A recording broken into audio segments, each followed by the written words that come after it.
দাঁড়িয়ে রয়েছে শিয়ালদা মেট্রো স্টেশনে। শিয়ালদা মেট্রো স্টেশনের সেই ট্রেনের মধ্যে যে ট্রেনের উদ্বোধন করবেন প্রধানমন্ত্রী নরেন্দ্র মোদী আর কিছুক্ষণ পরেই, এবং এক্ষেত্রে এই যে ট্রেন, সেই ট্রেনই শিয়ালদা স্টেশন থেকে কিন্তু ছেড়ে সোজা চলে যাবে বউবাজারের যে সুড়ঙ্গ, সেই সুড়ঙ্গ দিয়ে সোজা 2.45 কিলোমিটার যে যাত্রাপথ, সেই যাত্রাপথ পেরিয়ে সোজা চলে যাবে হচ্ছে এসপ্ল্যানেডে। আমরা জানি ইতিমধ্যে হাওড়া ময়দান থেকে এসপ্ল্যানেড পর্যন্ত ইস্ট ওয়েস্ট মেট্রো যে পরিষেবা, সেই পরিষেবা ইতিমধ্যেই শুরু হয়ে গিয়েছে। অন্যদিকে শিয়ালদা থেকে কিন্তু এক্ষেত্রে নির্দিষ্টভাবে আমরা জানি যে সেক্টর 5 পর্যন্ত যে পরিষেবা, সেই পরিষেবাও কিন্তু ইতিমধ্যেই কিন্তু শুরু হয়ে গিয়েছে। শুধুমাত্র বউবাজার অংশে কাজের সমস্যার জন্য মাঝখানের এই 2.45 কিলোমিটার যাত্রাপথ কিন্তু শুরু করা যাচ্ছিল না, এবং আজকে কিন্তু তার উদ্বোধন হবে আর কিছুক্ষণের মধ্যে। এবং তারপরে এই যে টোটাল যে রুটটা, অর্থাৎ হাওড়া ময়দান থেকে সেক্টর 5 পর্যন্ত 16.55 কিলোমিটারের যে যাত্রাপথ, সেই যাত্রাপথ খুলে দেওয়া হবে সকলের জন্য। অর্থাৎ আজ সন্ধ্যে 6টার পর থেকেই কিন্তু সাধারণ মানুষ তারা কিন্তু মেট্রো করে সোজা হাওড়া ময়দান থেকে সেক্টর 5 পর্যন্ত পৌঁছে যেতে পারবেন। জি 24 ঘন্টার জন্য ক্যামেরায় জয়ন্তের সঙ্গে শ্রেয়সী, কলকাতা। কি অনুভূতি? প্রথম যখন জল বেরিয়েছিল 19 সালে, তখন তো একটা ভয়ের জায়গা তৈরি হয়েছিল, হবে কিনা, আজকের অনুভূতি কিরকম? एक्सप्लेन नहीं कर सकते क्या खुशी मिल रही।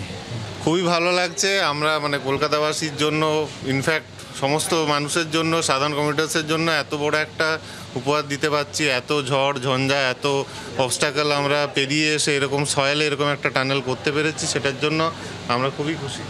আমাদের কাছে একদম লক্ষ্য নির্দিষ্ট ছিল যে আমাদের এটা সাকসেস হবে, এবং আমরা 4-5 বছরের মধ্যে করে দেখিয়েও দিয়েছি যে উইদিন দ্য ক্যালকাটা মানে আমাদের টেকনোলজিতে এটা করা সম্ভব। আজকের দিনটা একটা ঐতিহাসিক দিন বলতে গেলে। হ্যাঁ, খুবই ঐতিহাসিক দিন। খুবই ভালো লাগছে আমাদের যে এত দীর্ঘ প্রতীক্ষার পর এই লাইনটা চালু হচ্ছে। হাওড়া ময়দান থেকে সোজা মেট্রো করে চেপে গঙ্গার তলা দিয়ে এসপ্ল্যানেড এবং শিয়ালদা হয়ে সেক্টর 5 পৌঁছানো।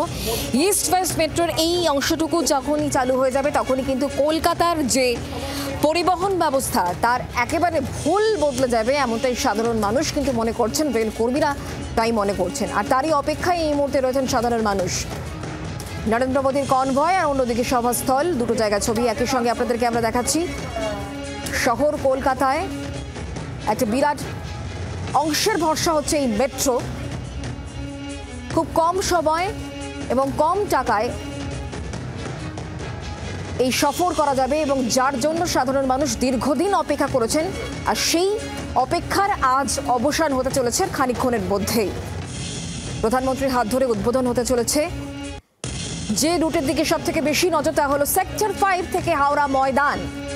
সব থেকে চর্চার এই রুট, যাতে প্রচুর মানুষের সুবিধা হবে।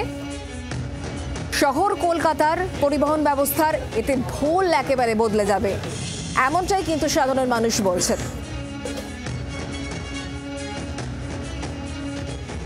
সুসজ্জিত রেকের ছবি দেখাচ্ছি।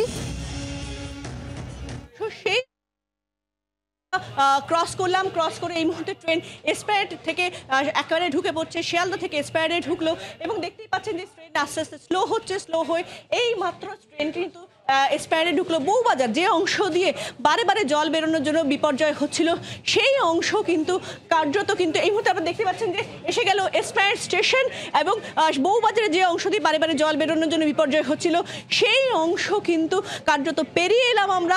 এখানে বারে বারে জল বেরোনোর জন্য বিপর্যয় হচ্ছে, এবং তার ফলে কিন্তু এই এসপ্ল্যানেড থেকে বউবাজার পর্যন্ত ট্রেন পরিষেবা চালু করা যায়নি। আর এই মুহূর্তে কিন্তু সেই অংশ ক্রস করে কার্যত আমরা চলে এলাম একেবারে এসপ্ল্যানেড স্টেশনে।